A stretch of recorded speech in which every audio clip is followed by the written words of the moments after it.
Hello, everyone. This is Empowering Democracy. I'm your host, Joe Firestone.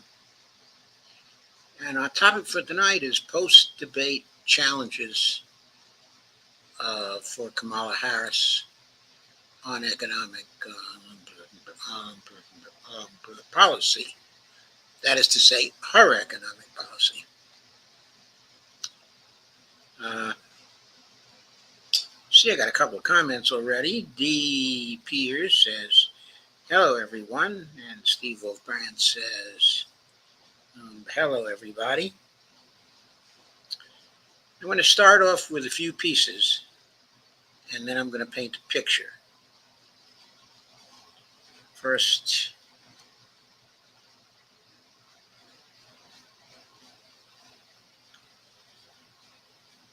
I want to share the screen for a piece from Portside. I picked it up at Portside. It was originally from The Atlantic.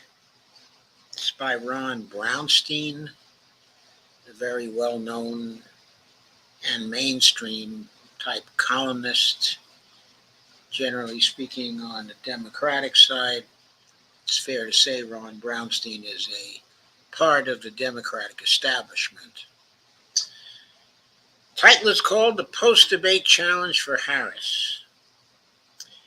Buoyed by her dominant performance, the Democrat will need to reassure voters on their key economic concerns. Publication date of this was September 11, 2024. And as I said, it was originally published at The Atlantic. Here's Trump with an arrow, a red arrow pointing at Kamala. And there's Kamala with a blue arrow pointing at Trump. The only way that last night's presidential debate could have gone better for Vice President Kamala Harris is if it had been late in October, not early September, with a forceful, confident, needling performance. Harris did everything Democrats could have hoped for when they pressured President Joe Biden to leave the race earlier this summer. Former Donald Trump, to a remarkable extent, marginalized himself, spending much of the evening wallowing in personal grievances and feverish conspiracy theories of the far right. A snap poll from CNN showed that a decisive majority of voters thought Harris won the debate. And as Harris did with her convention speech last month, she likely made substantial progress last night in convincing open-minded voters that she is capable of handling the presidency. Trump, meanwhile, displayed all the tumultuous and divisive behavior that repels even voters sympathetic to his policy priorities. The debate underscored every personal contrast that the Harris campaign wanted to establish: controlled versus chaotic, young versus old, temperate versus angry, normal versus strange. Where was weird in that paragraph? The only thing that Ron Brownstein did not call him was weird, right? Quote, I was expecting Trump to try to rattle Kamala Harris, and I didn't expect Kamala Harris would rattle Trump as much, unquote.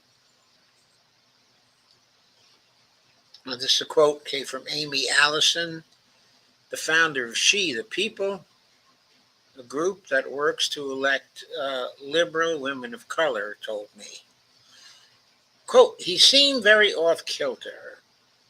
I'm sure his debate handlers and prep people didn't tell him to talk about eating cats and dogs and talk about rally sized. She lived rent-free in his head.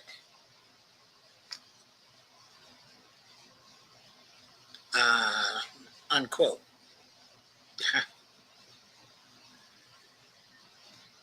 So much time, nearly 2 months, remains before Election Day.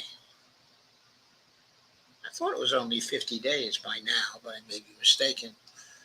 However, that Harris's strong display last night is unlikely to be the last twist in this campaign.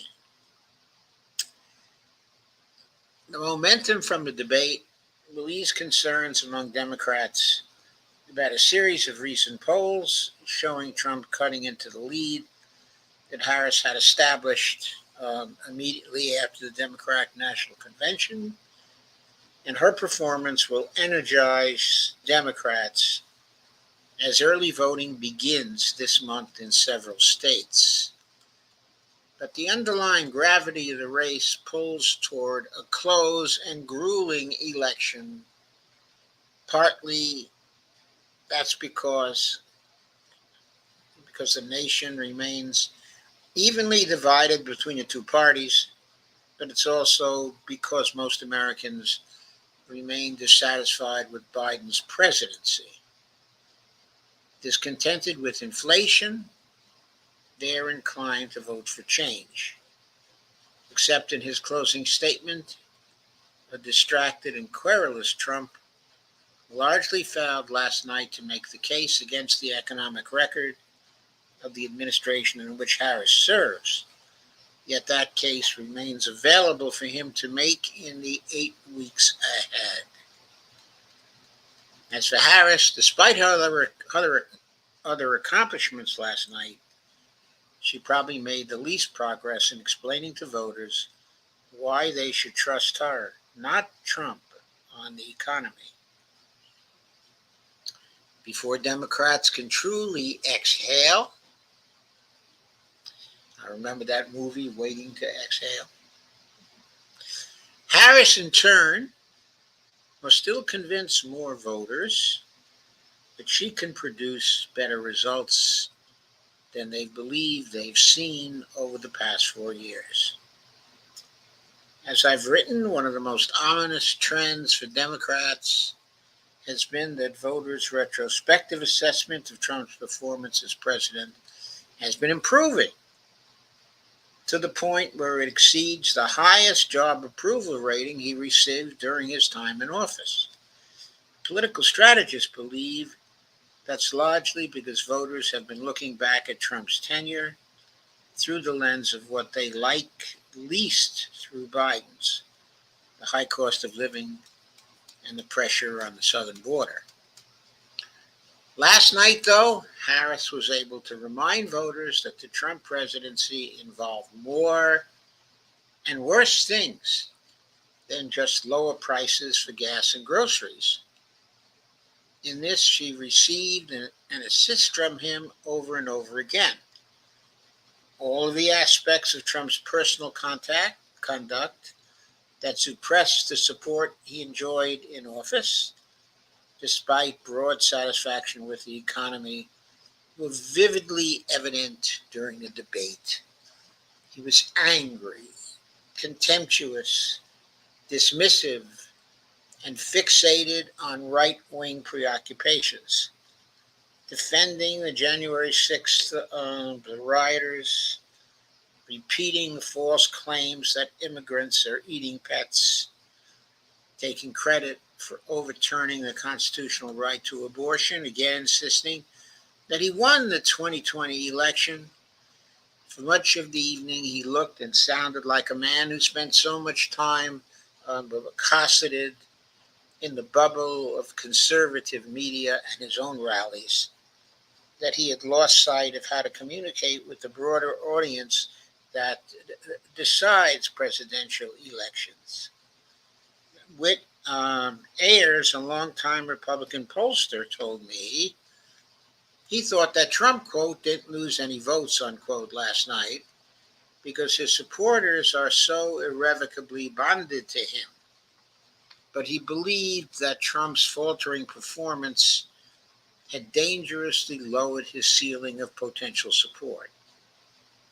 Quote, he came across as a bitter, angry old man, unquote, Ayers said. Quote again, that limits his ability to expand beyond the 46 to 47% he's received in the past. By contrast, Harris but delivered the same kind of assured, even steely performance that she did in her acceptance speech at the Democratic Convention. Her answers on defending abortion rights and recounting Trump's history of race baiting and racial discrimination were among the most powerful responses I have seen in 4 decades of covering presidential debates. The Democrats thought her measured toughness in confronting Trump without the agitation that Biden tended to display in his encounters with the former president may have sent a reassuring signal about her ability to stand up to other world leaders such as Vladimir Putin and Xi Jinping. Quote, she emerged as a very strong leader, and Trump seemed irredeemably negative and dour, and not someone you'd want to handle power again, unquote. Stanley Greenberg, a longtime Democratic pollster, told me. Quote, she was very strong on defense and talking about the military leaders who support her and not him. Like other Democratic strategists I spoke with, Greenberg thought, say, the debate inverted the most damaging contrast from the Trump-Biden debate, which was dominated by the image of Biden as frail and scattered.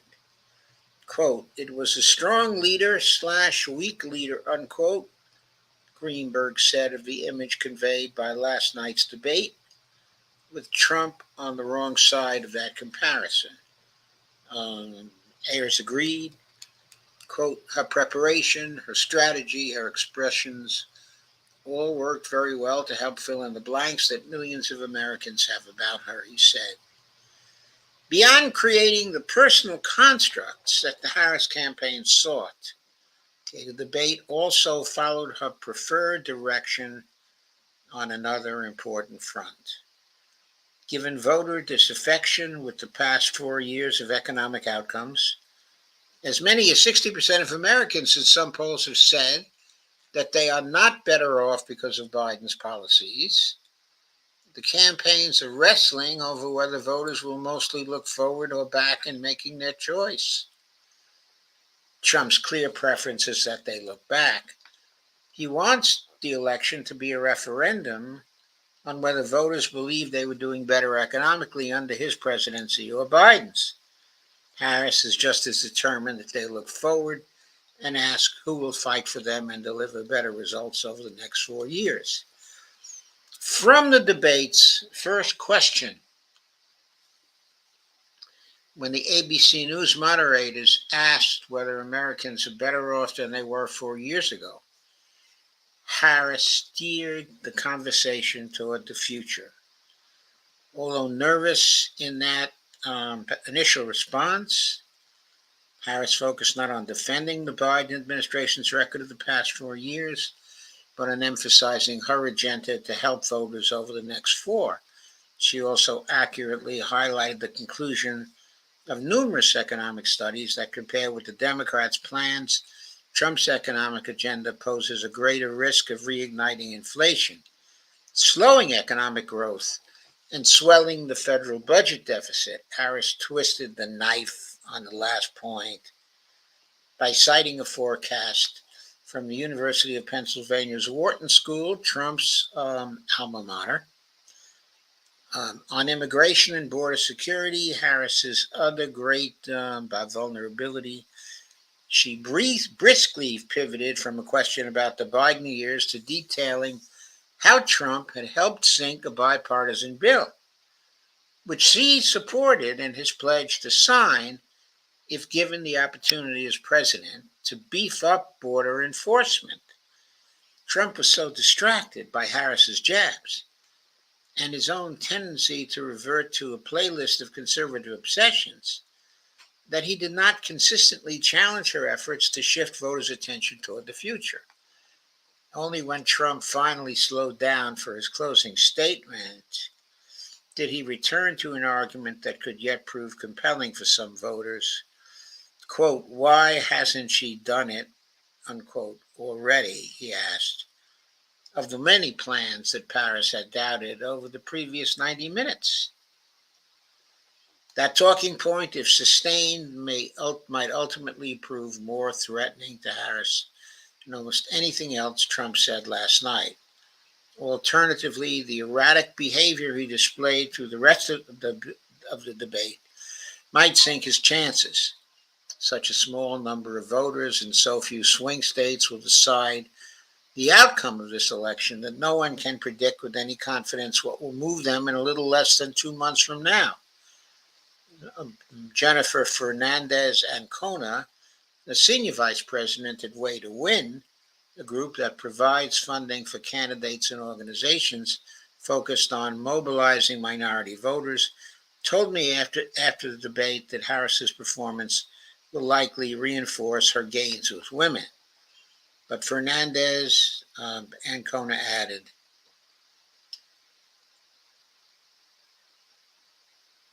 quote, our biggest challenge in the next period is to persuade men, particularly men of color, unquote, who have proved receptive to Trump's contention that he's more capable of managing the economy. Quote, some of those arguments he was making that fall flat overall are working with men, unquote, she said. On the fundamental hope of all the Democrats who worked to push Biden from the race, Harris delivered. She prosecuted the Democratic case against Trump in a manner that the current president no longer could. But Trump may not always be as ineffective as he was last night in making the Republican case against her. Harris has regained the initiative in the race, but she still has to hold it for what may seem to Democrats like an eternity. Already, an age seems to have passed since Biden dropped out of the race, but the time left until Election Day is slightly longer. And Ron Brownstein is a senior editor at The Atlantic and a senior political analyst for CNN.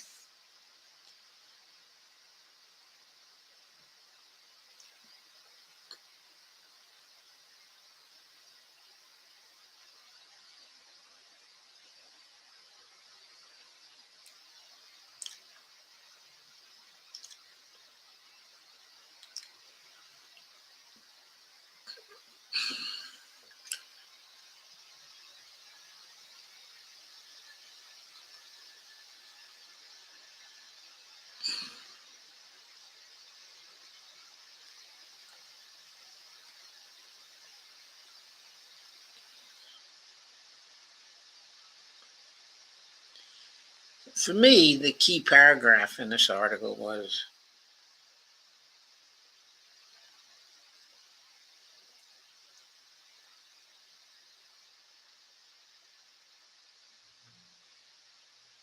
the following. Trump's clear preference is that they look back.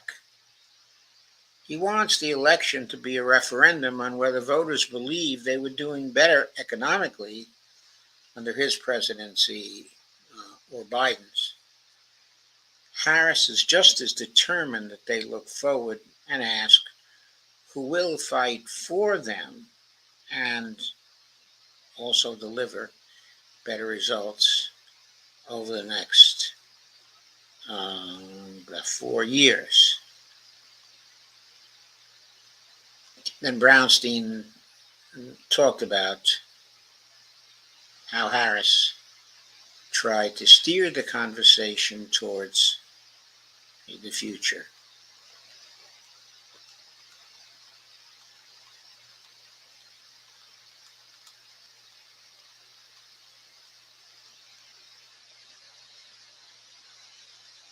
To quote a second part of the article, only when Trump finally slowed down for his closing statement did he return to an argument that could yet prove compelling for some voters. Quote, why hasn't she done it? Unquote, already. He asked of the many plans that Harris had touted over the previous 90 minutes. That talking point, if sustained, might ultimately prove more threatening to Harris than almost anything Trump said last night. I think that point is right. It might prove to be more important than anything else she said. But to me, it seems like it's fairly easy to answer that. All you have to do is to say, for the last 4 years, I was the vice president, not the president. I advised, the president on certain matters in certain ways, but it was the president who always did what he wanted to do. And that is as it should be. It was not my responsibility to try to get enacted what I thought was right. It is, I think, unfair for Trump to blame her for Biden's decisions. So, of course, we expect that when running against the previous vice president, that his or her opponent will always ask, well, you've been here for 4 years, why didn't you get it done? And then, of course, the stock answer is, well, I didn't have the authority to get it done. And to me, that's a compelling answer.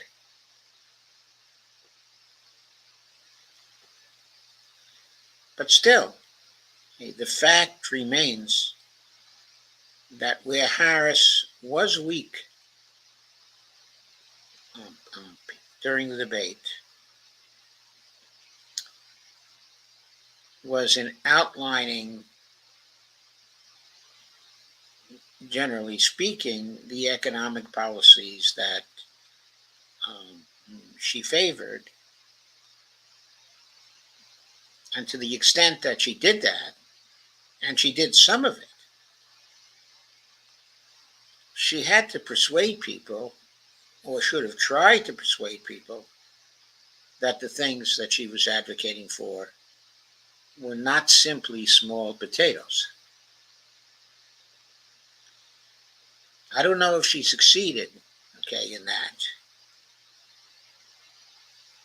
In other words, did her talk about what she would do about the housing crisis? Did her talk of acting against the price gougers, and cutting inflation? Also, did her talk of offering $25,000 to people making down payments on houses for the first time?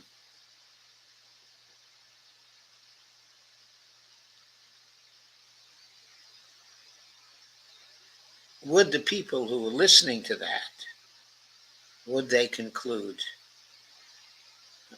that that was enough? That was enough to distinguish her from Trump? That was enough to outweigh their perception that times were better in the first 2 years of Trump's terms than they were in the Biden administration?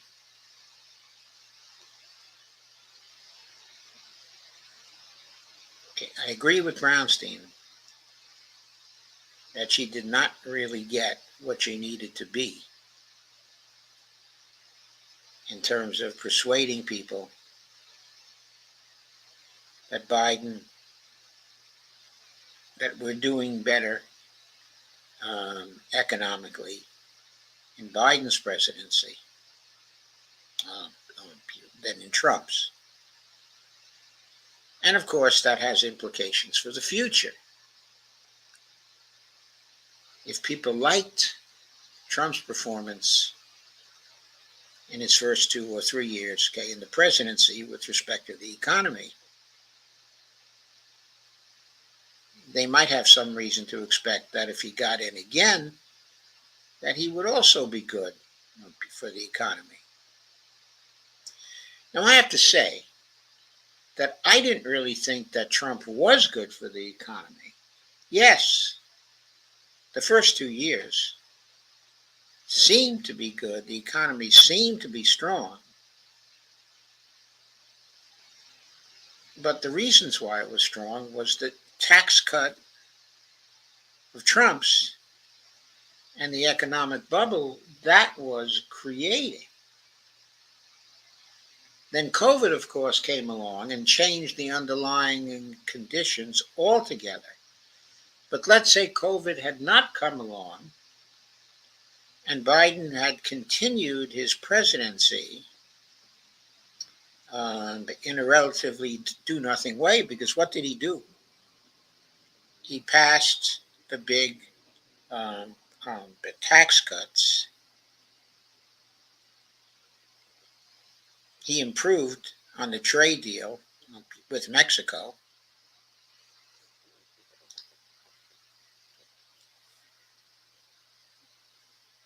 That was basically what he did.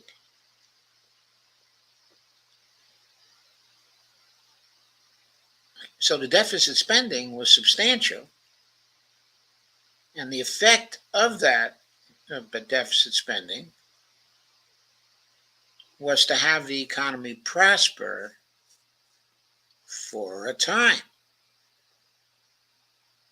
But what would Trump have done in the final 2 years, of his presidency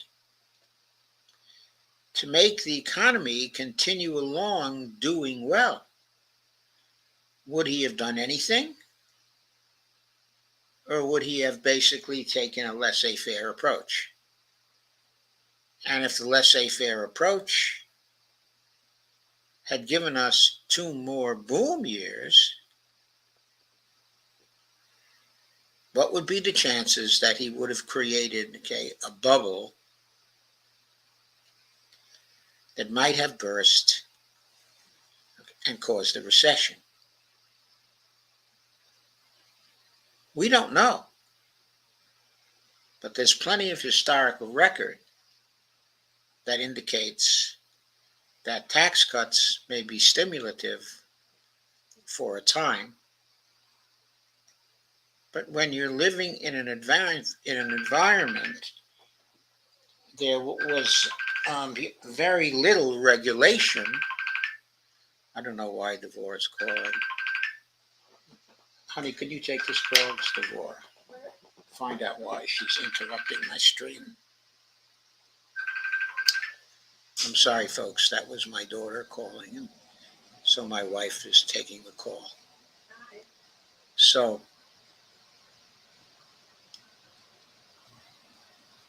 Hi. Okay, where was I? Okay, so the point is,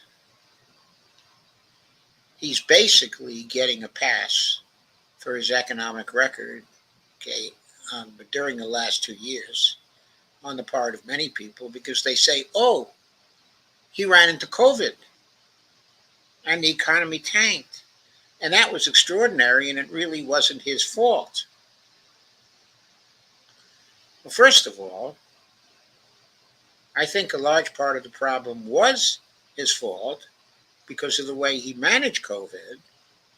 But I'm not even going to try to make the case for that, because what happened was that in responding to COVID, the Democrats and Republicans came together and passed the CARES Act, which was $2.2 trillion of deficit spending. That coupled with a stimulus check at the end of 2021 to make the recession that came from COVID a recession that was short.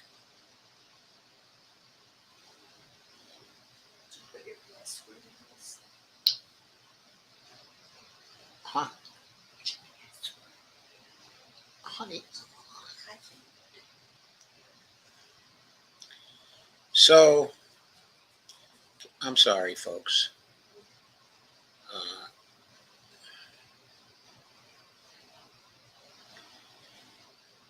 okay, so what I'm saying is, once COVID hit, he got a pass for what happened in terms of, okay, his economic record. People look back to the good times. They do not blame him for the bad times. Well, many people don't anyway. What they blame, okay, is COVID. And they don't think somehow the economic retreats we had under COVID, and then the advances we had in response to the CARES Act, uh, they don't really view those as somehow Trump being involved in them. So they give him a pass on those economics, and they look back to early economics. They assume, there won't be another COVID if he's president. He's not going to screw up the management of COVID, okay, if he's president. And they don't stop to think that a tax cut, in the absence of strong regulation of the business community and any attempt to pass laws that would supplement further stimulation of the economy after the tax cuts, people do not think about those things. They do not think that tax cuts have often been followed by good times for a while, but then a bubble is created and we have a crash. This is the traditional way Republicans manage the economic affairs of the United States. It's a pattern that goes way back in history. If Trump were to get into office again, he plans another big tax cut. And what else does he plan? He plans to undercut in Project 25 the administrative state. He plans to do other things that would destroy any regulatory structures that we have, and that would remove constraints on businesses to do anything they want. But the historical record is clear about that. When businesses get a chance to do anything they want, we get into boom and bust cycles. People don't think about that. But I think they should. And I think they should give Trump far less credit for his economic successes in the first 2 or 3 years, okay, of his administration, than they give him. But that brings me back to the point, okay, of this article. Harris has to make the case that a Harris economy would be better than a Trump economy. And the policies that she has advanced so far, the fact is, do not yet give people the impression that her economy would be better than a Trump economy. He still has a polling lead on this very issue.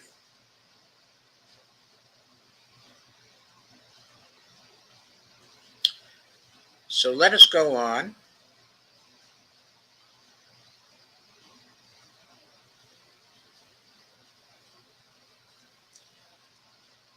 And look at the second piece I wanted to talk about here tonight.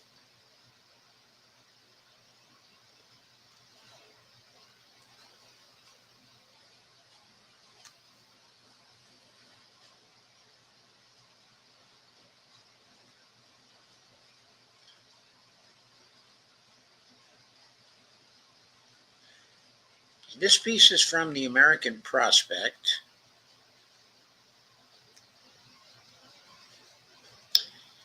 The name of it is The Limits of Harris's Family Policy. Okay, today on TAP. Okay, TAP is the American Prospect. That's an abbreviation. $6,000 for newborns and universal affordable child care are great, but don't speak to many young men. This is by Harold Meyerson, September 12th, 2024, who traditionally has been the union correspondent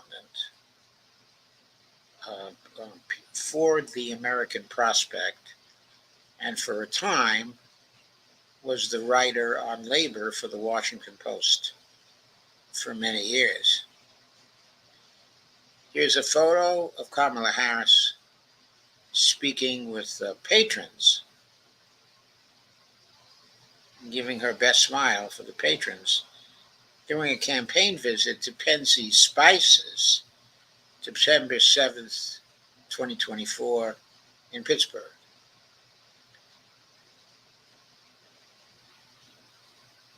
And Hal Morrison says, perhaps the clearest differences, improvements really, between Kamala Harris's economic proposals and the much maligned Bidenomics are those where she's taken Biden's policies further. Had Biden been able to get his Build Back Better proposals through Congress, these might not really be differences at all.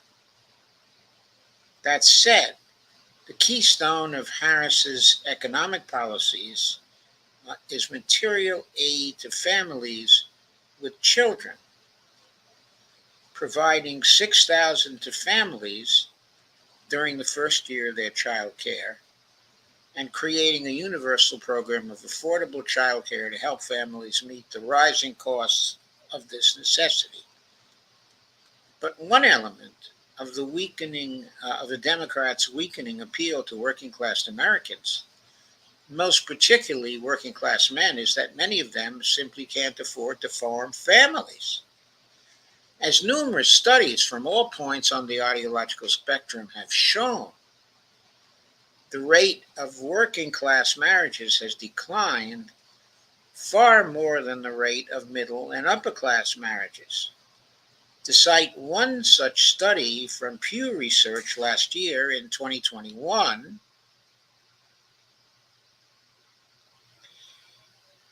the share of 40-year-olds who had never married ranged from 18% among college graduates to 26% among those who'd attended some college classes but never graduated, to 33% among those with just high school diplomas or less. The rate of 40-year-old men who'd never married, 28%, was significantly higher than the rate of women who had never married. Of course, there are many millions of Americans living with a partner who aren't married, but the class and gender differences seen in marriage rates persist within those unmarried partnerships as well. As early as the 1980s, sociologist William Julius Wilson attributed a declining rate of marriage among blacks to the disappearance of family wage or even adequate individual wage jobs available to black men, as the number of unionized jobs in manufacturing began its long-running decline. Subsequent studies by MIT economist David Autor and his colleagues documented the disappearance of such jobs led to declining marriage rates across all races of working-class Americans. All of which is to say that the absolutely necessary and long overdue family policies Harris is campaigning on can't be expected to have much impact on young working-class men employed in the private sector, where the rate of unionization is a bare 6%, where gig employment is a frequent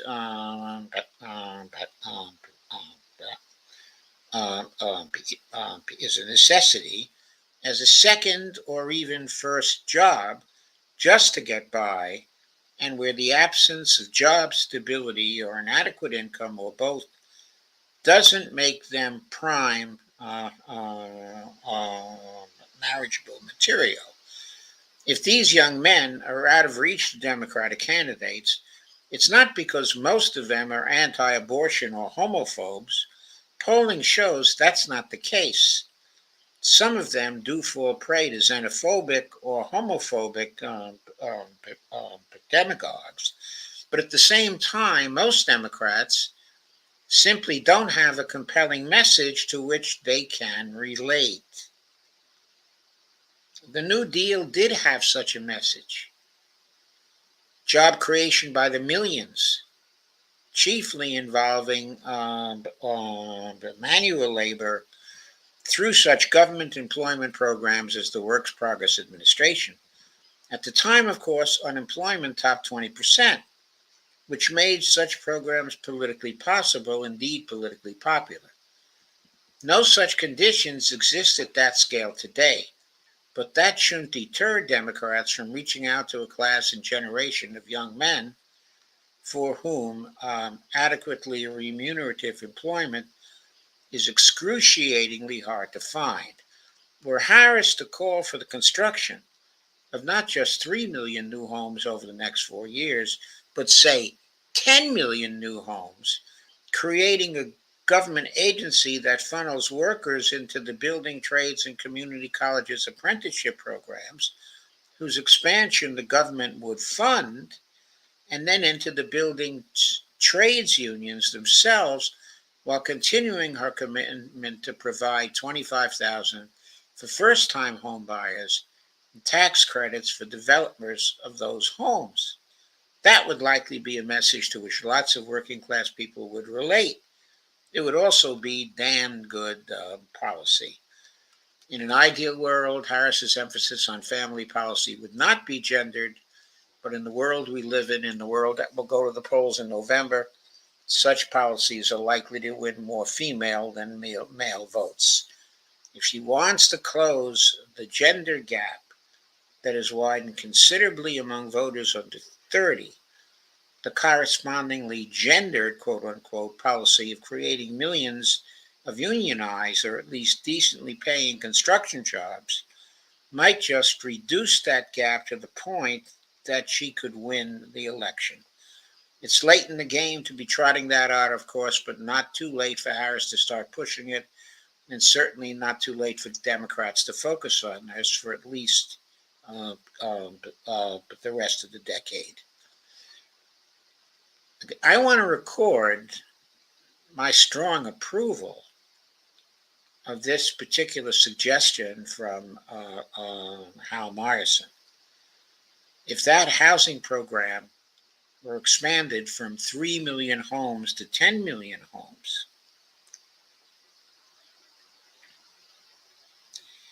and if there were a government agency that would funnel workers into building trades and community colleges apprenticeships programs, and then into the trade unions themselves, while continuing to provide $25,000 for first-time home buyers and tax credits for developers of those homes, that would likely be a message to which lots of working class young men could relate. I agree. I completely agree. But I also think that a second policy that would bring the working class males running to the standard of Harris, and not just the working class males, but the working class females too, would be that federal job guarantee program I advocated for roughly 2 weeks ago. A federal job guarantee program that would offer a job to anyone who wants one, either a full-time job or a part-time job, at an average pay across the country of $25 per hour, with cost adjustments up or down, depending on the CPI of the area that you, are living on. That kind of promise of passing a jobs program like this that will be federally funded but locally administered by committees of local stakeholders, that would provide opportunities for the participants in the program to design their own jobs, as well. That would speak to working class people all over the country in every rural area, in every state here in America, in all of flyover country, in coastal states such as Florida and Georgia and North Carolina and South Carolina, and in states on the West Coast as well. Yes, unemployment is low these days. I forget what the latest figure is. Is it 4% or 4.1%? It's fairly low. So there might not be that many people who would go into this program. But to have a safety net like this that would offer a living wage to people, that would be socially inclusive. If she combined that with the housing policy that Meyerson is suggesting here, the economic stimulus that would come from those two things put together all over the country, these things together would wake up local communities all over the country. And I think would lead to a sweep of the election. Some of the recent polling is showing that Trump has small leads in Texas, and in Florida. In North Carolina, it's pretty much a dead heat. But of course, the rural areas in North Carolina are still opposed to Harris. All those red areas where the economy is dead in North Carolina are opposed to Harris and favor Trump. All the rural areas in Kentucky and Tennessee and Arkansas, they all favor Trump. In almost any state in the United States, the rural areas favor Trump. The economy is dead in many of these areas. People have to travel long distances to find jobs. The federal job guarantee program would create jobs for them where they live. They wouldn't have to travel to other jobs. And the average wage of $25 per hour dwarfs, absolutely dwarfs, the $7.25 minimum wage.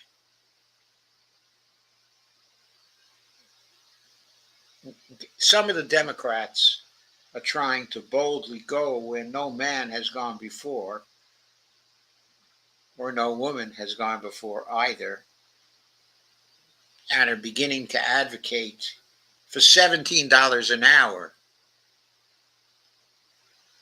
fully 13 years after people began to advocate for $15 an hour, which we still don't have. A federal job guarantee program that would have average rates of pay of $25 per hour would absolutely dwarf that sort of move and would create a de facto minimum wage of the cost-adjusted $25 per hour across the country, in every area, of the country. and would bring stimulus in to every area, of the country.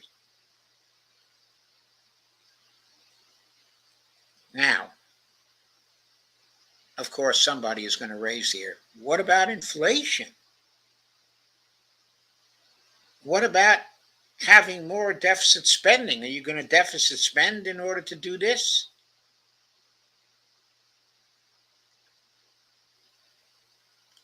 Well, there might be some deficit spending, but not, necessarily. Nor does deficit spending necessarily mean that we're going to have inflation from it. Let's get to our third piece now and consider that question.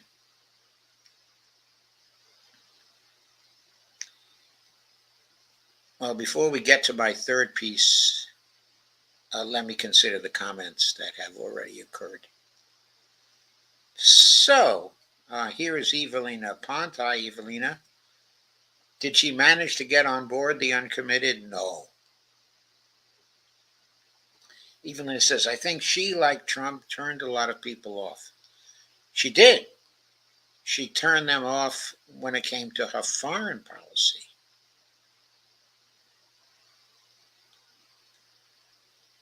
I think she turned them on in many areas, but definitely in her foreign policy, she turned people off. Her foreign policy was very sectarian. The remarks she made were aimed at the big donors and the groups that take an Israel right or wrong position in foreign policy, and also at those people who still think Ukraine is a democracy, and who still think that Russia is a dictatorship, and who still think that that Russia did not enter the war after considerable provocation from the West. She's targeting certain groups in the population with her foreign policy, and she's saying, I want the continued support of those groups and those donors. That's what she's saying. And so she turned a lot of people off with that kind of policy. Evelina says, I don't think telling people she didn't have the authority to do anything as VP would have been convincing. It would even have been seen as disingenuous on her part, since we know she's going to give her VP if elected authority on many issues. She probably won't go anywhere without Waltz. She had him accompany her to the Bash interview. She'll probably take him along when meeting with world leaders. Well, first of all, I don't think there's any indication that she is going to take him along, when she meets with world leaders, because I don't think he has any more foreign policy experience than she has. Okay. So I don't see the reason why he would take her along for that purpose. His expertise and his accomplishments have been in the domestic policy area. And if she gives him a role which is worthwhile in her campaign, it will be in the domestic policy area. It won't be in the foreign policy area. She's going to bring in a new foreign policy team of people she thinks are experienced in foreign policy. That's first. But second, she didn't have the authority to do anything as VP. She advised and consulted on immigration policy because she was given that role. But she didn't do very much except fulfill her constitutional role, which is that of President of the Senate. That is most of what she did. She was cut out of power, by Biden. The role our vice presidents have depends on what the presidents wish to give them. Al Gore under Clinton was a fairly active VP. He's at least somewhat active VP, who Clinton gave a lot of work to because he trusted Gore. During the Bush administration, of course, Dick Cheney had a very large role both in domestic policy and in foreign policy. He was known as the Darth Vader of that administration because Bush listened to him so closely, at least for the first 6 years of the administration. But there's evidence that Bush cut him out of much during the final 2 years of the administration because Bush was unhappy with the results of his relying on Cheney so much. But yes, Cheney had a very big role in the foreign policy of the Bush administration. Now, Joe Biden had something of a role in Clinton's foreign policy. At least he was at the table. At least he was involved in some of the discussions. And the evidence is that he was involved in bringing Congress, in bringing some of Congress around, to the Obama administration point of view.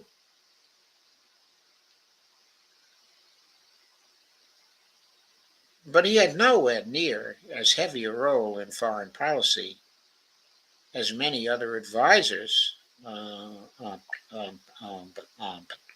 Obama.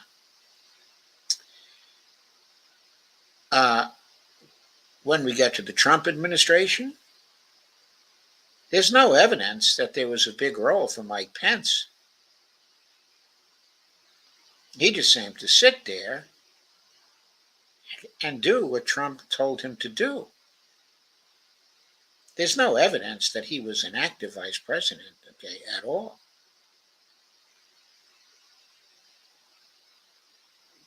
In the Biden administration, there's a lot of evidence that Biden had little confidence in Kamala and that he gave her very little to do.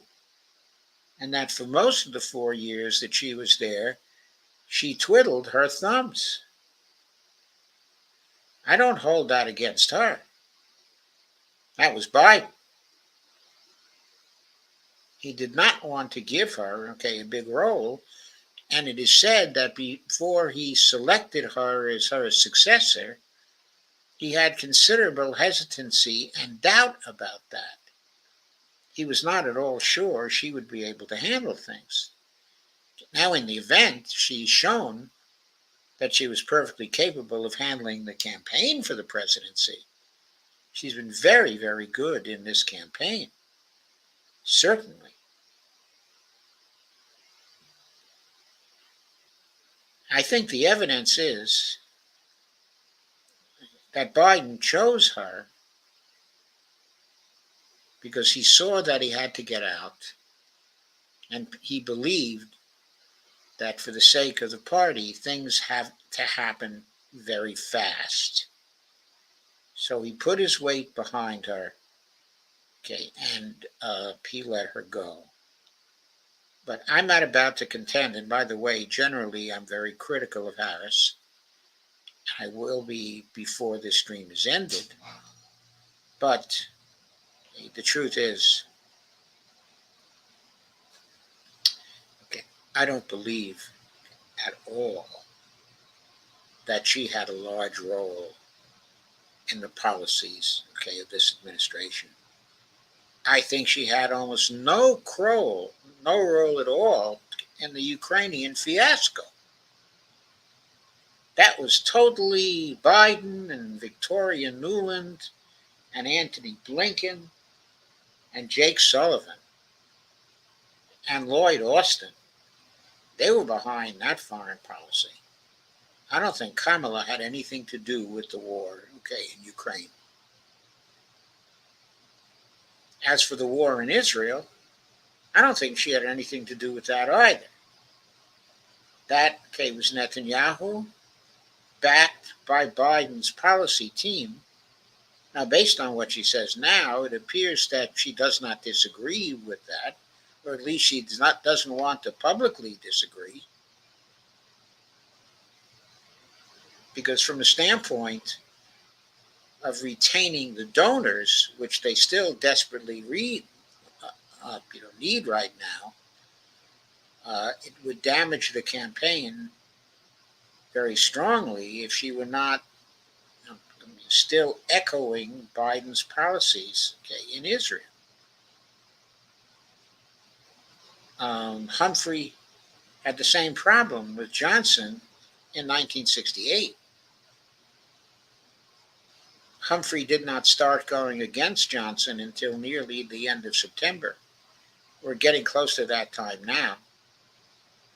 But Harris still seems firmly in back of the Gaza policy.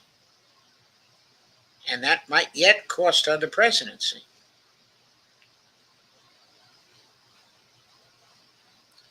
Evelina says, I meant could have, not would have, since hypothetical on my part. That's fine. Evelina says, good article by Mr. Myers. Said she won't do any of these things. She doesn't represent the working class, and because she's plain dense. And she laughs out loud. Well, I don't think Harris is dense. I think she's actually pretty clever and a pretty savvy politician. I don't worry about her brain so much as I worry about whether she has any core principles. She doesn't exhibit any of those, to me. And in proposing my job guarantee policy,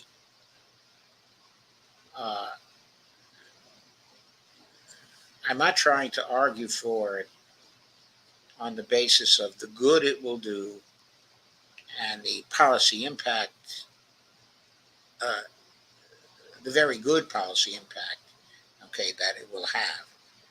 I'm just advocating for it based on the idea that if she expresses it, announces it with much fanfare, and pushes it hard in every state, she will win the election going away. It will be a landslide. She will win in Texas. She will win in Florida. She will win in Georgia. She will win in North Carolina. She will win in all of the Rust Belt states as well. And she will begin to cut in to Trump's vote in all of the areas of the United States where people want a job safety net and an average of $25 per hour. Nor will it escape the notice of people that those who have jobs that don't pay that average of $25 an hour can leave their jobs if they want to and get a job that pays that average of $25 an hour. Now, what effect is that going to have? It's going to have the effect that businesses that are paying less than $25 an hour now are going to start paying more than $25 an hour in order to keep their employees. That is going to be a very, very popular effect that people are going to be very enthusiastic about when they hear this program. It's going to make this program very, very attractive. And if Kamala pushes it strongly, that's going to be the end of Donald Trump, which is what I, of course, am most interested in. And that said, I want to say something else. Based on what she said about foreign policy alone, Kamala would not be my choice, okay, for the presidency.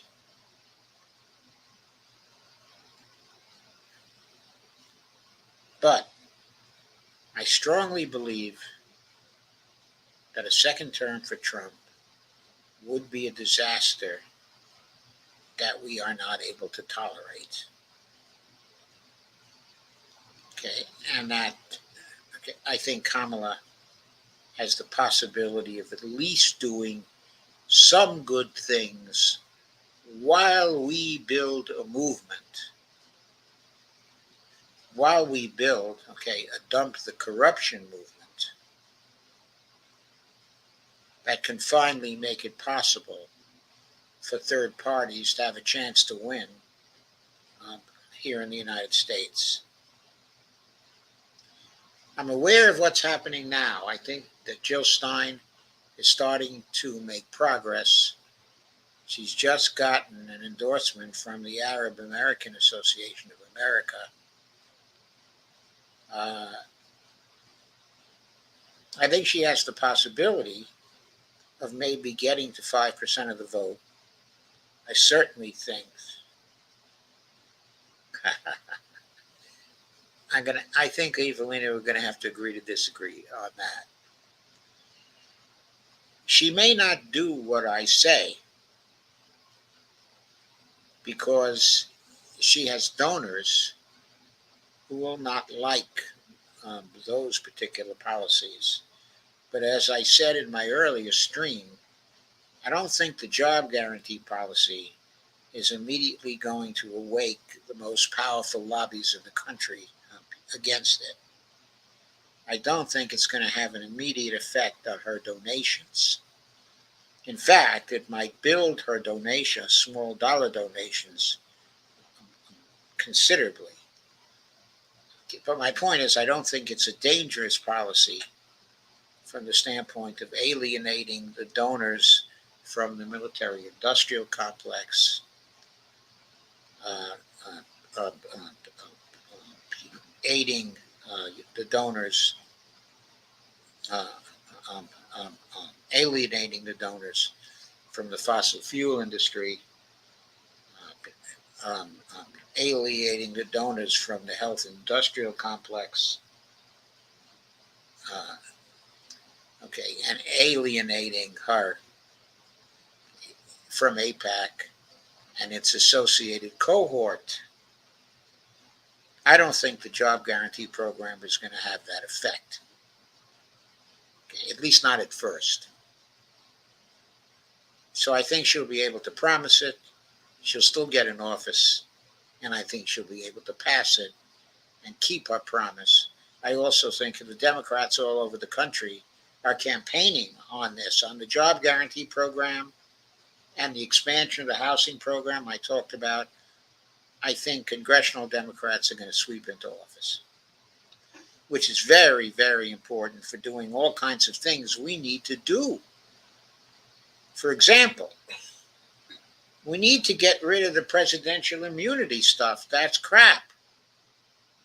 We need to abrogate the Loper Bright decision, which attacks the foundations of the administrative state. We have to repeal the Dobbs decision. We have to repeal the Citizens United decision. We have to repeal Shelby County versus Holder. We have to pass the new Voting Rights Act and the John Lewis Act. We have to pass both of those. That's a lot of work that has to be done quickly. That's why she needs a landslide. Or at least that's why someone needs a landslide who favors those kinds of policies, which I think she does.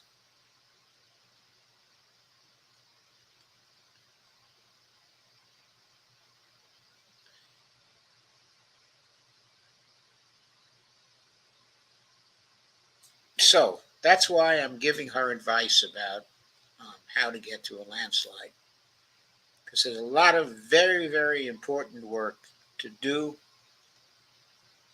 Trump is against doing all that work.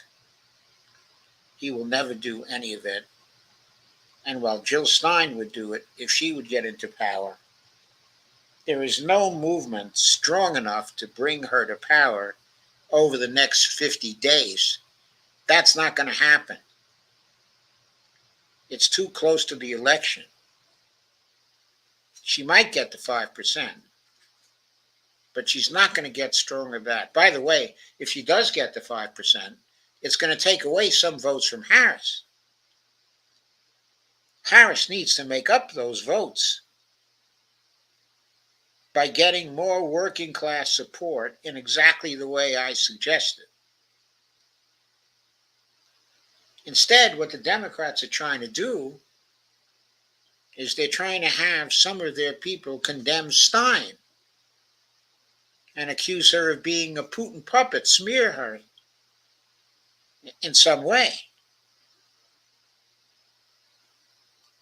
because they're afraid that she might get to 5% and that she might pull votes away from Harris. I don't think it's the right move for Democrats to try to suppress that kind of vote. I think the right move for them is to go after the working class. Once again, the working class and poor people. You do that with Morrison's expanded housing program and my federal job guarantee program. And that brings me to my final piece of the evening. Specifically, this is a piece for one of my favorite people.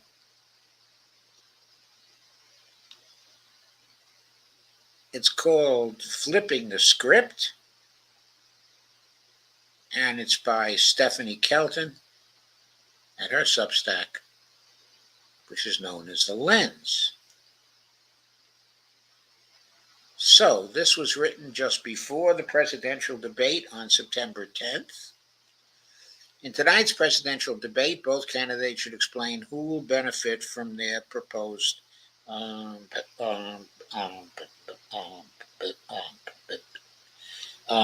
deficits. She begins.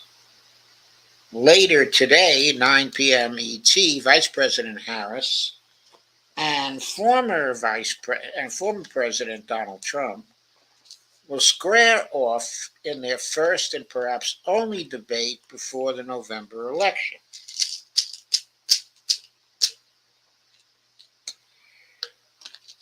The moderators, two ABC News anchors, will press the candidates to answer questions about a wide range of important domestic and foreign policy issues. They will almost certainly ask them to articulate their plans for dealing with government deficits and the so-called national debt Stephanie has so-called in parens, highlighted, in red, because the national debt isn't really a debt in the conventional sense of the term. But I'm not going to go into that here.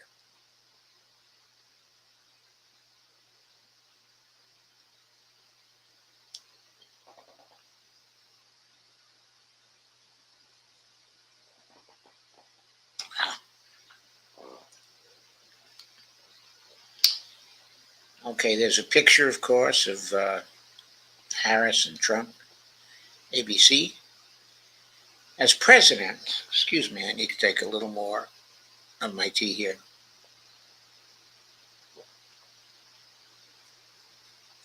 As president, Donald Trump never gave the deficit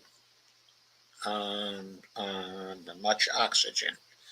He only used the word, quote, deficit, unquote, twice during any State of the Union address, once in reference to America's trade deficit, And then again, when he described the nation's infrastructure deficit. That was a good thing about Trump. He didn't talk about, the deficit very much. To those who squawk incessantly about debts and deficits, Trump's indifference to the budgetary effects of his policies, the budgetary effects, in other words, the effects in terms of how large the deficit was, how small it was, he was indifferent, to that. And that was seen as reckless and unserious. He simply didn't care. In fact, back in 2019, when ABC News asked Trump's acting chief of staff, Mick Mulvaney, whether the president was going to comment on the government's ballooning deficits, Mulvaney simply replied, quote, "Nobody cares," unquote. Trump was right. Almost no one in America is lying awake at night worrying about the government's financing. Every deficit is good for someone. What Trump appears to have understood, and frankly what Republicans have long known, is that every deficit is good for someone.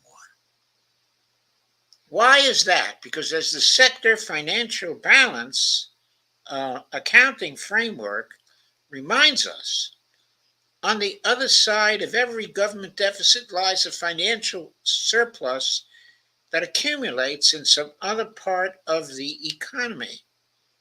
In other words, in the non-government part, of the economy. Or if you split the economy into three sectors, the government sector, the foreign sector, and the domestic private sector, then a government deficit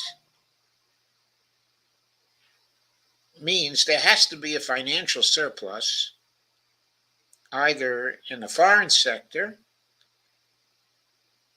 or there has to be one in the private sector, or both. Why do Republicans tend to run up the deficit whenever they get the chance? Because they know that it produces a windfall for someone else. I wonder if she's giving the Republicans too much credit.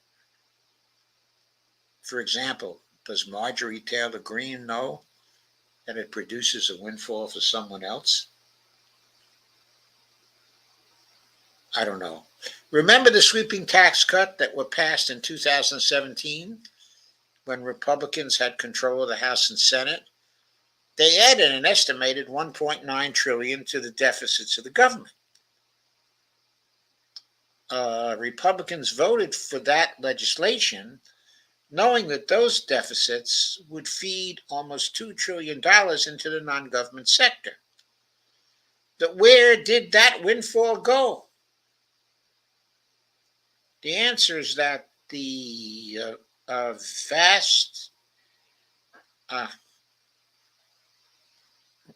the large majority went to large profitable corporations and the wealthiest people in America. Remember, every deficit is good for someone. As you can see below, the deficits created by the Trump tax cuts were really, really, really good for the folks in the top 1%. And here's a bar graph for you. Households with incomes in top 1% benefit most from the 2017 Trump tax law. Here's the average federal tax change in 2025. Of course, it's estimated. For the lowest quintile, there's a benefit of $70. The lowest quintile is people who make from $0 to $27,300. The second quintile is from $27,300 to $53,400. The benefit there is $390. The middle quintile, the quintiles are 20% of the people. So in the third quintile, in the third 20%, from 41% to 60%, that ranges from 53,400 to 91,700. The benefit is $910 per person. In the fourth quintile, which is, of course, from 81% to 100%, or from 91,700 to 153,800,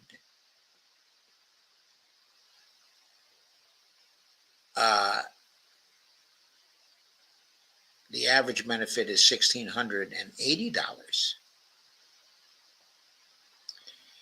From the 81st to the 95th percentile, so now it's breaking down the final quintile, the fifth quintile.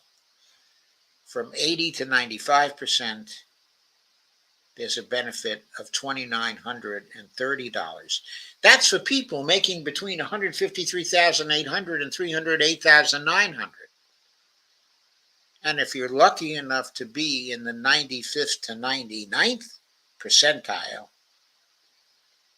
that is between $308,900 and $837,800 a year, then your benefit from that tax cut will be $12,860. But what if you're in the top 1% and you make more than $837,800 per year plus? Supposedly Donald Trump is in that top 1% himself. He and others in that group have an average benefit of $61,090.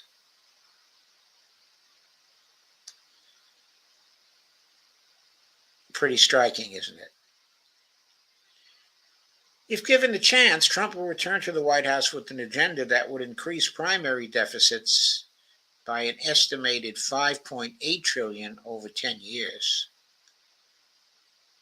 The same budget model finds that Harris's policies would increase deficits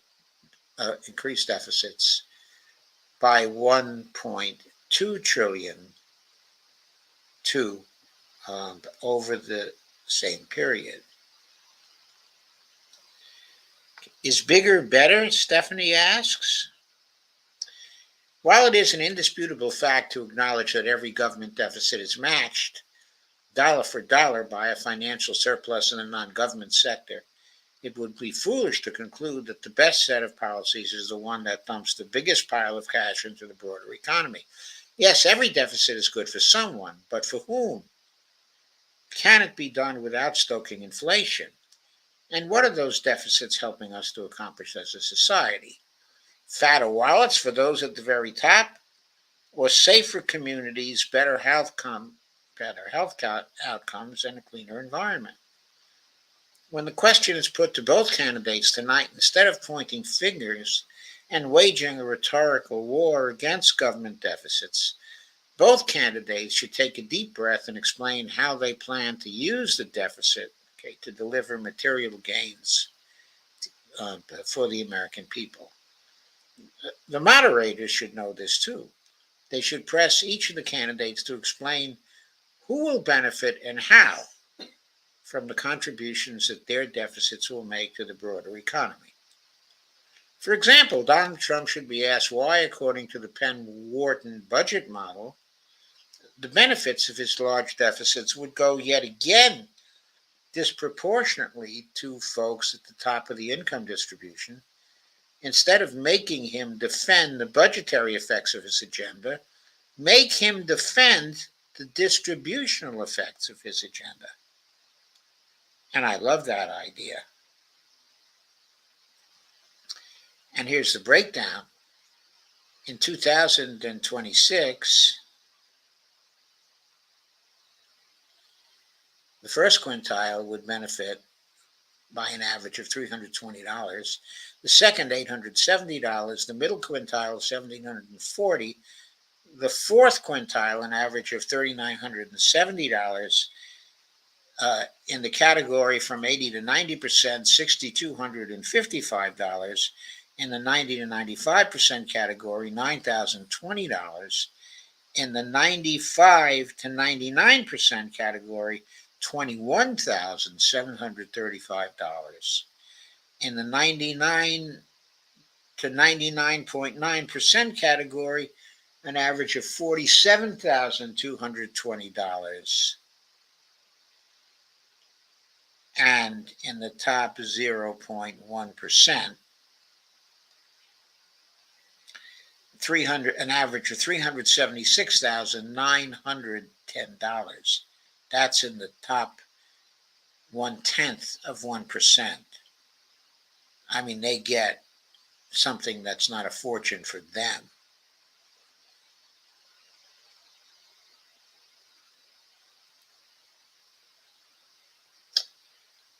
In this table, there's also a computation of the percent change in income after taxes and transfers. And then there's another column for average income change after taxes, and transfers. I'm not going to read these. I'm just telling you that they're there in the table. And they're also very illuminating.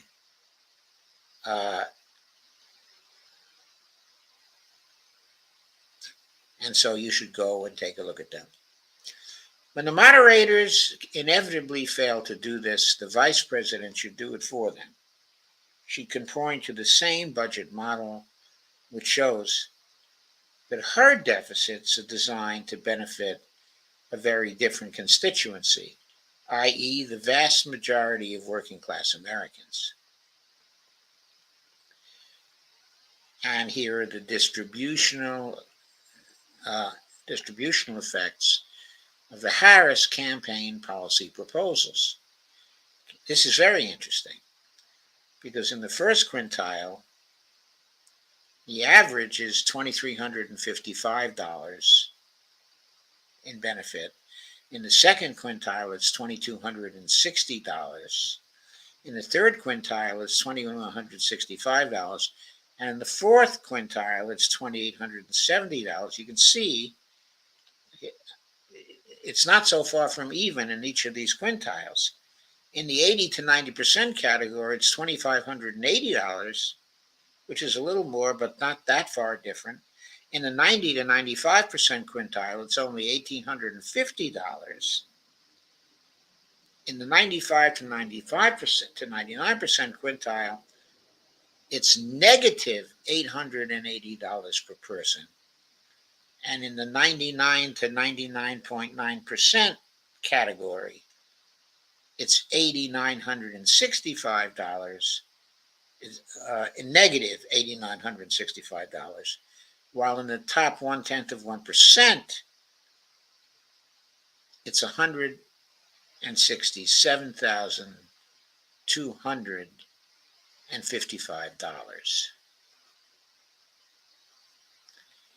So, in her plans, the gains are negative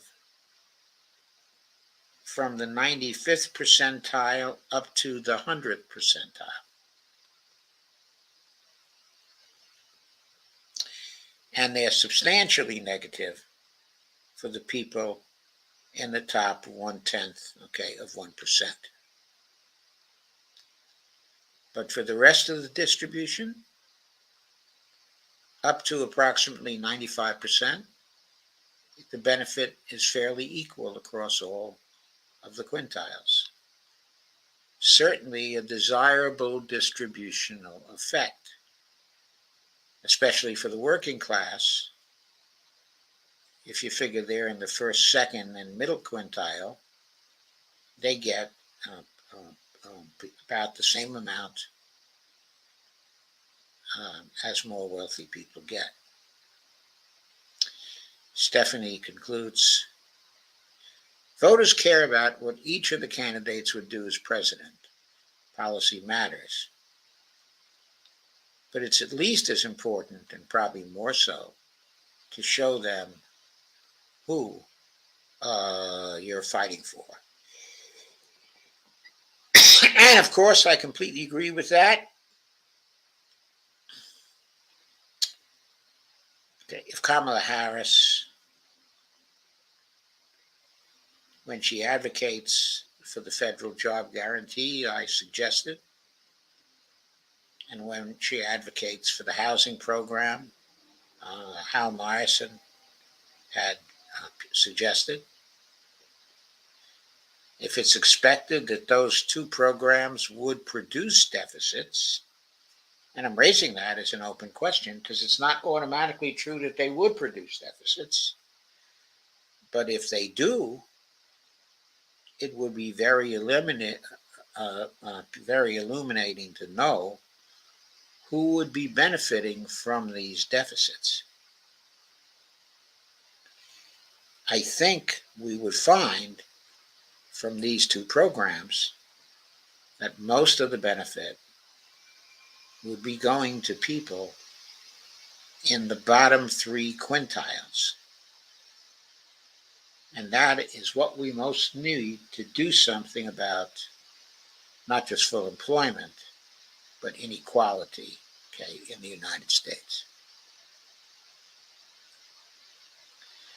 So I have to address the issue, okay, of inflation. Would the housing program and the federal job guarantee cause inflation? Well, in both cases, the people who are getting the money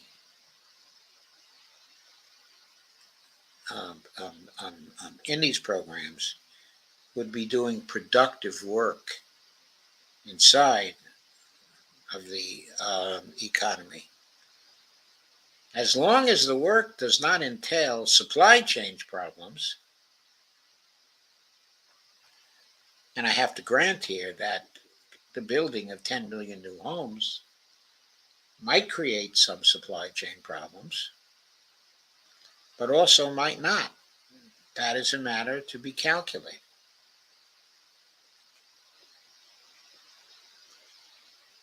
But certainly the job guarantee program fulfilling community needs defined by local stakeholders and involving labor won't be inflationary. But of course, the issue is here, what if the floor for wages is suddenly raised to an average of $25 an hour across the country? Is that going to be inflationary?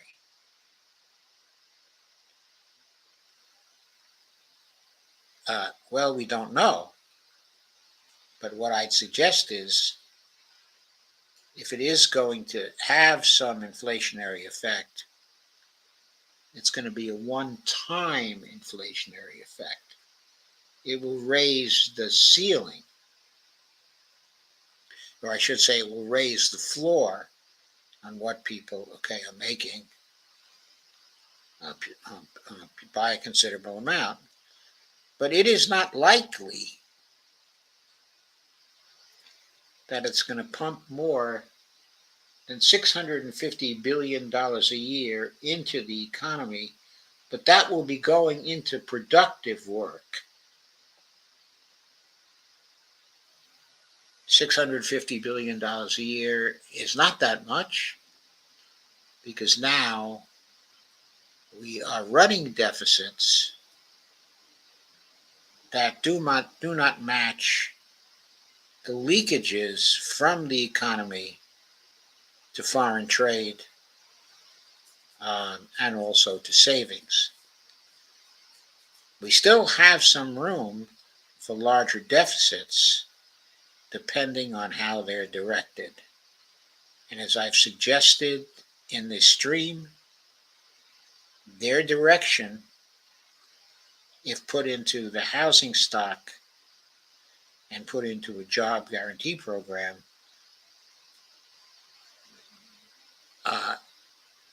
those funds would be directed to productive work and are not likely to stoke inflation. Far less likely to stoke inflation, in fact, than the financial bubbles we are seeing all the time. And one way, of course,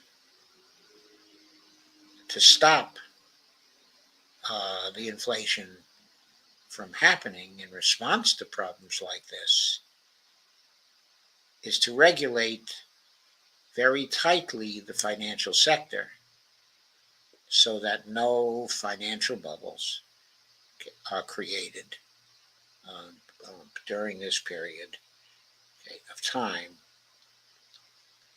Uh, for some reason, uh, my attendance at this stream, which had been in the 30s for much of the stream, has suddenly multiplied by 2. We are now at 64 people. I'm very grateful for that. I welcome you all. I'm glad you've come.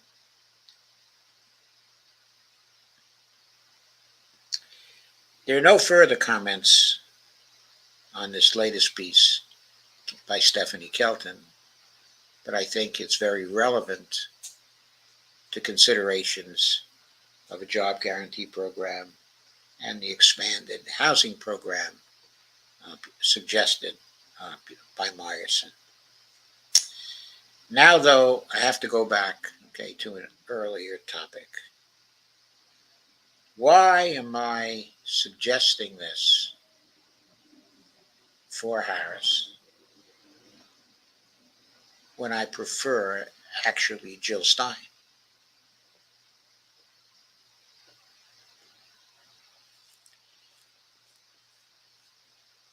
I have a simple reason, of course, and my reason is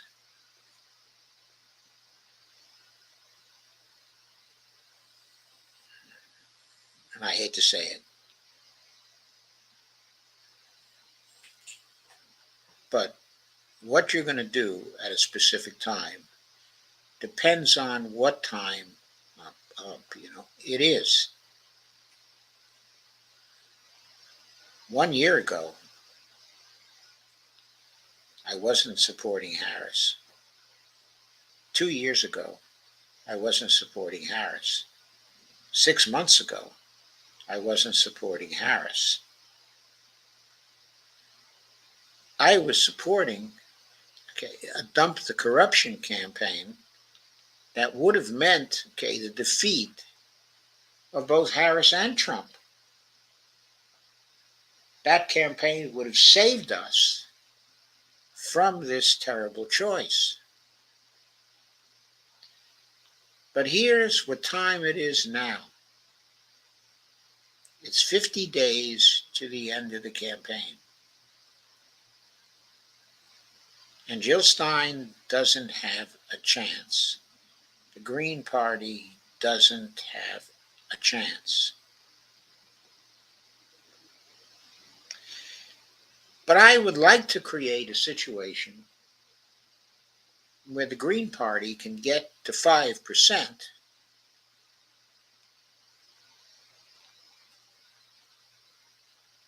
and where Harris can cut in where she can make a big chunk, take a big chunk of Trump's voters.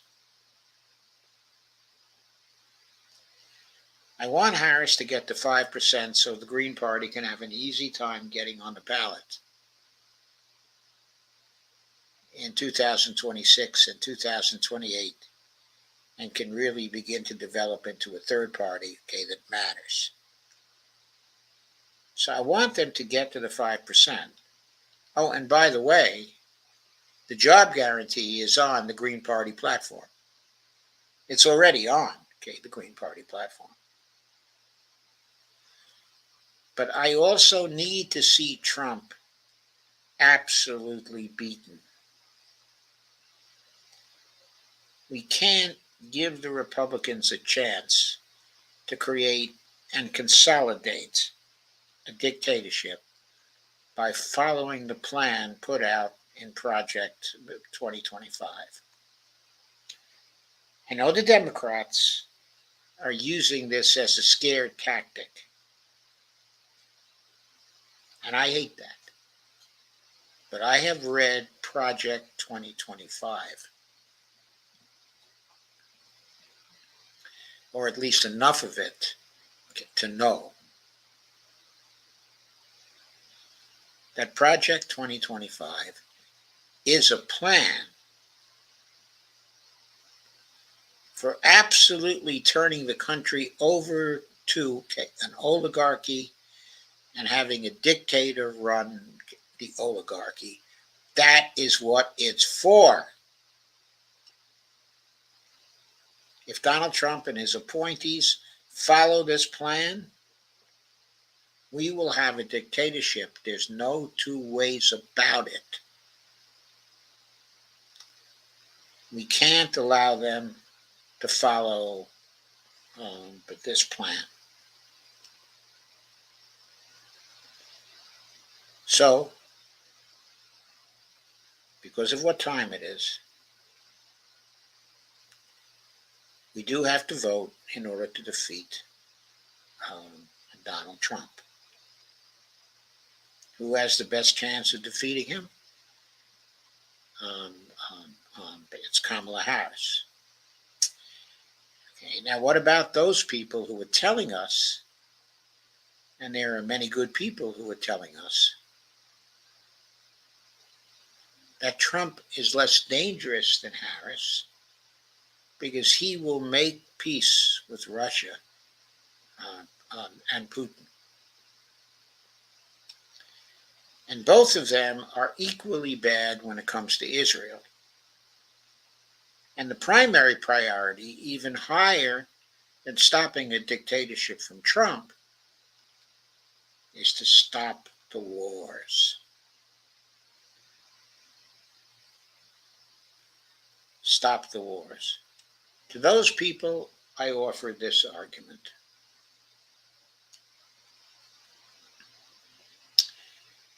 The fact that Harris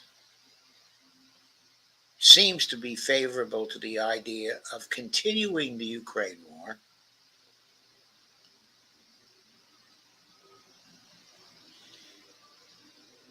I don't think that should be a factor in our considerations. Why not?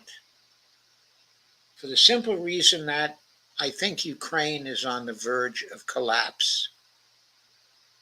I don't think the United States could stop the collapse. I believe by the end of this year, there will be peace inside of Ukraine. It will be a peace that will be imposed by the Russians. There's a good chance it will be a peace that creates a Ukrainian rump state that will be neutralized, largely demilitarized. And when I say neutralized, I mean a state that will be constrained to be neutral between the West and the East, okay, to be a buffer state. And that it will also be a state that will be denazified. I think Putin will impose that kind of peace. Now, why won't he be a peace where there's? Why won't he impose a peace where there's no Ukraine? For the simple reason that I think he doesn't want to have the western part of Ukraine. He wants nothing to do with it.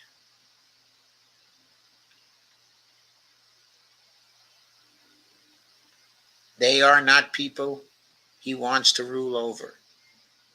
They are not people he wants to take care of. They are not people he wants to have anything to do with.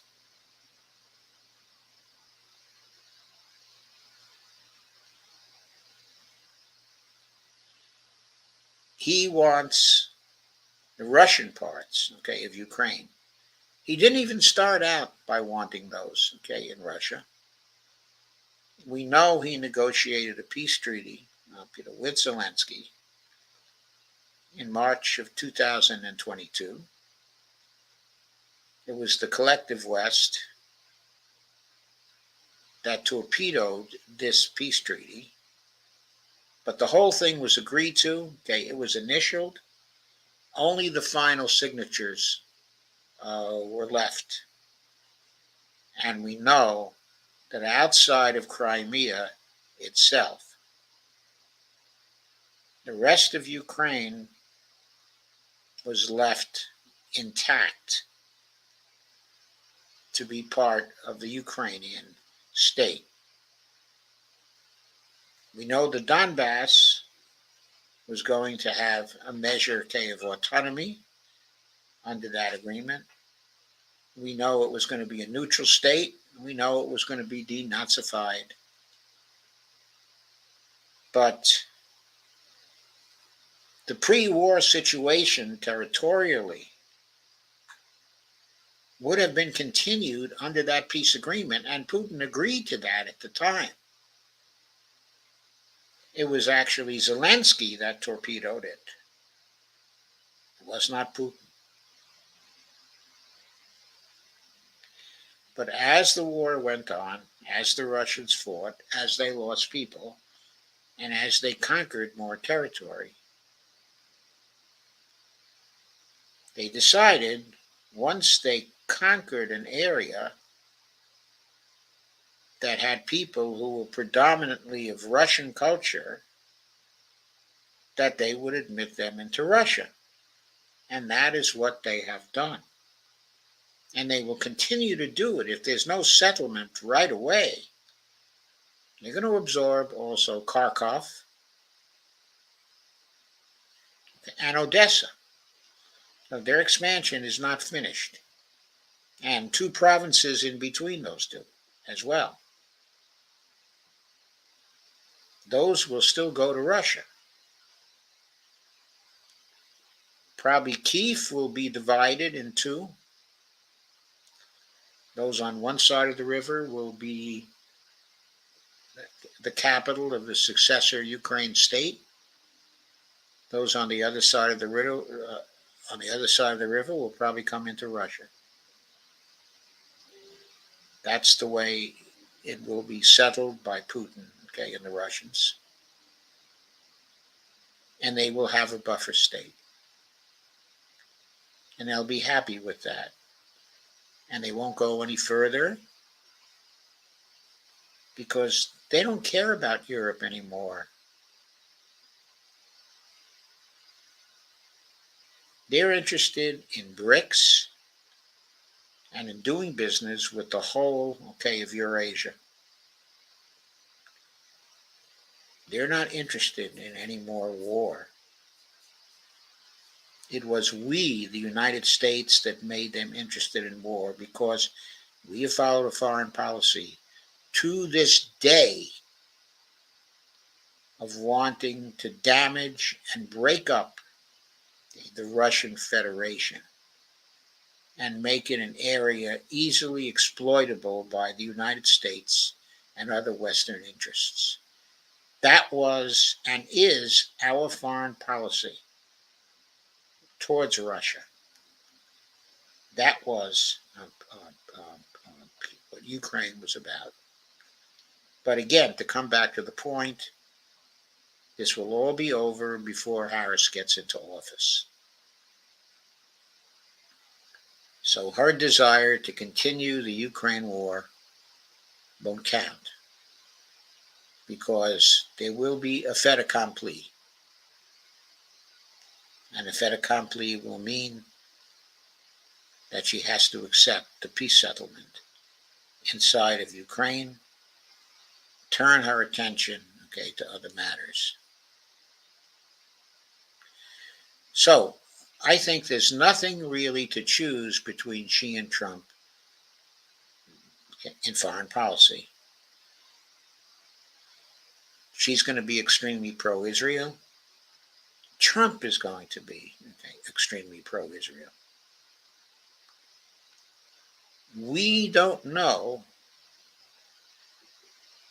which of these two will be more irrational in their support, of Israel. At this point, and we all have to make our own assessments whether Trump is likely to give into reality sooner than Harris. Because the reality over there is that Israel has gotten itself into a situation where its very existence is threatened by its neighbors.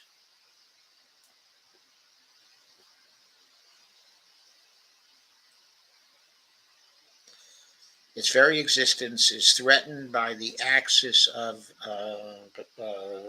resistance in Western Asia. The goals of the axis are to have an independent state for the Palestinians and to remove the influence of the United States from West Asia. And Israeli policy has gotten us all into a situation where the likelihood is pretty good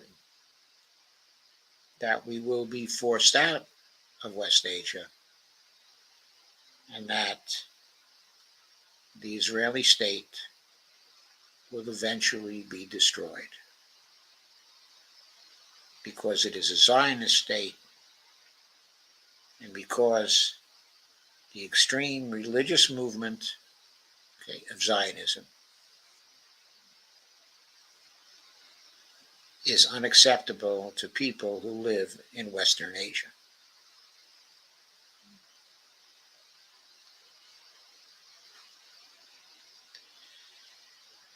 So, I personally think that when Harris sees this reality occurring in front of her, and it too may be over fairly rapidly.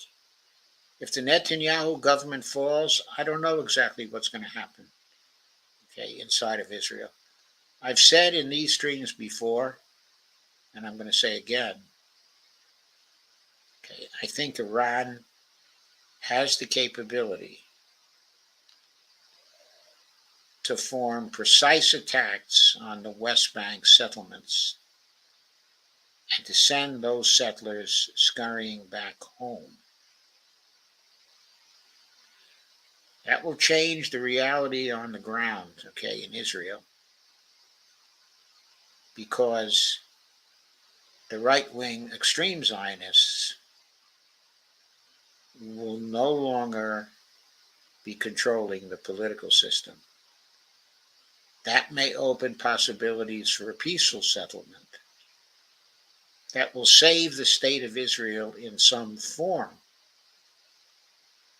but only in a form that gives up the extreme ambitions of the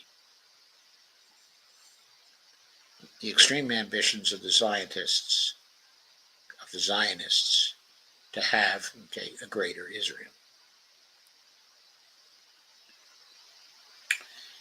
Maybe that will happen, and maybe it won't.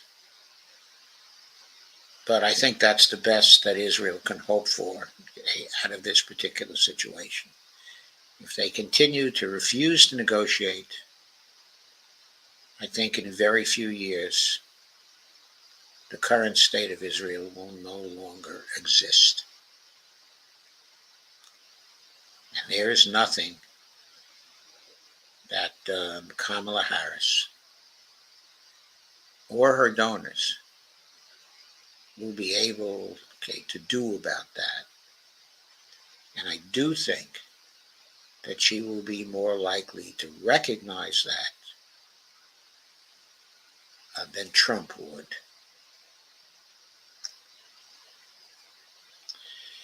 So I think I'm going to leave things there. Our attendance continues to grow. I'm up at 81 now, which is a high for me since quite a long way back. It's not an all-time high for me, but I used to have very big streams when I was doing uh, streams solely restricted to MMT, and I was associated uh, uh, with a group of MMTers uh, who were coming to those streams. But after that, when I decided to branch out, into other areas, then my attendance really strongly fell. And right now, this high, of 82, I think that's my high for the last 2 years or something like that. So I thank you all for coming. I will be back again on Tuesday. I'll be back with the International Relations Show on Tuesday, I believe.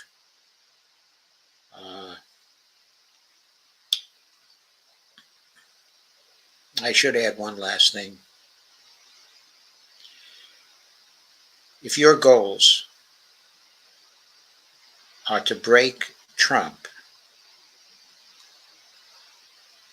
and to build third parties as well, then I think the best thing you can do to facilitate both of those goals, at this point, is to support movements that get Harris to go after Trump voters.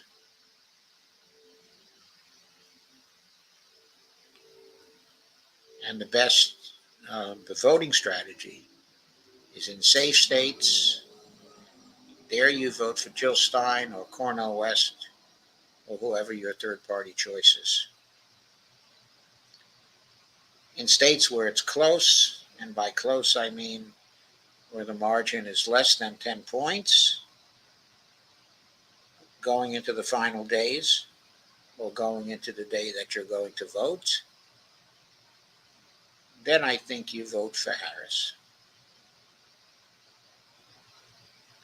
Because with 50 days out, because of what time it is, she has the only chance to head off the possibility of a dictatorship run by the oligarchy here, in the United States.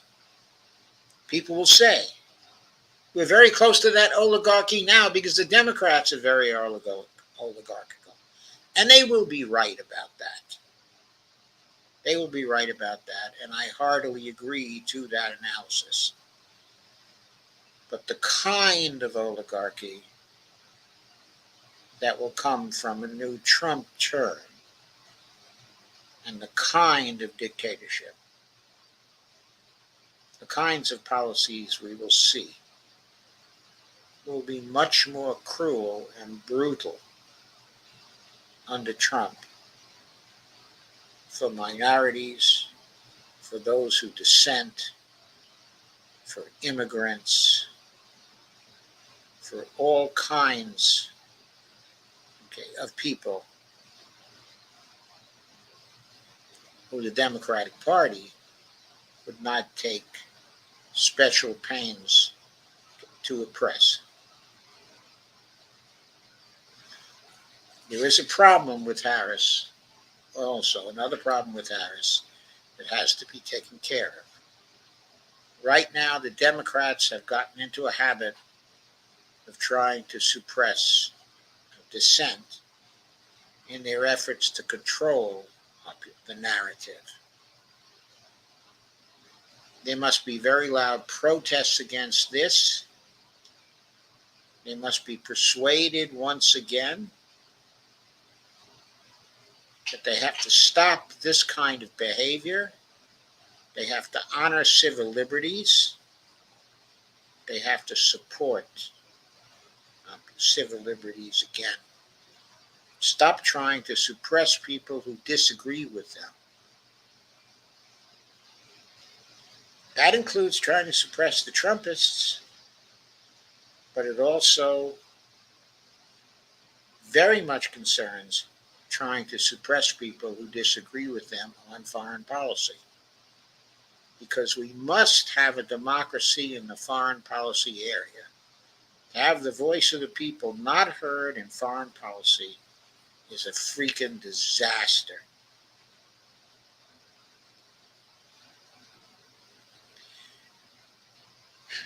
I'm going to leave that as my final word. Okay, for tonight, I will see you again on Tuesday, where I will have a number of interesting topics, okay, to talk about. So thank you very much and have a great rest of your weekend.